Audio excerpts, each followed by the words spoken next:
Another thing you do notice, though, a little bit of snow up here, too. Now, we have those temperatures are borderline cool enough to allow for some snowflakes to develop, bringing us a little bit of snow mixed in with that rain. Now, we're not going to see a ton of snow at all. In fact, it's probably not going to be sticking at all, but some snowflakes can be visible. But it does wonder, is we're getting closer to winter. When do we normally expect us to see that first snowfall? But if you look at here at the median first snowfall across the nation, well, further south you go, the less likely you're going to see it anytime soon. I mean, now where I'm from into East Texas, I mean, we're looking at being rare, so not much snow further south go. But as you go north, once you start to get into the northern plains, it starts showing up mostly in early November. And in fact, notice that in the Rockies, it comes in October. Here in the Northland, we're the only place in the Northland, including the Arrowhead and the UP, where we see the first snowfall typically come into October outside of the Rockies in the contiguous United States.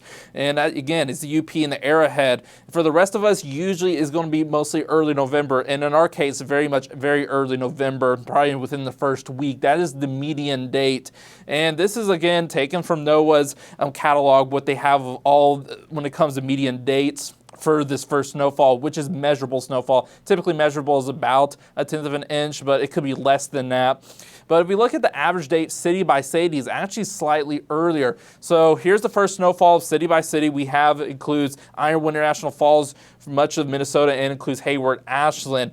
And you notice for the first 1/10 of an inch of snow, typically a lot of us see it into the later parts of October. In Ironwood International Falls, you see it on the 21st of October, which is actually today. So today is the average date for you guys for seeing that snowfall. Once you're Duluth, Hibbing, we're a little bit later in October. Into Northwest Wisconsin, this is where we see a bit more of a delay. That's where we start seeing those early Novembers when it comes to the average first date. And when it comes to an inch, mostly into November. The only exception in Ironwood, typically on October 24th is the average date you see at least an inch of snow. And that's thanks to that lake effect you guys will get. So we're around that time of year where we start seeing that snowfall, but we're not going to see too much of that with this system.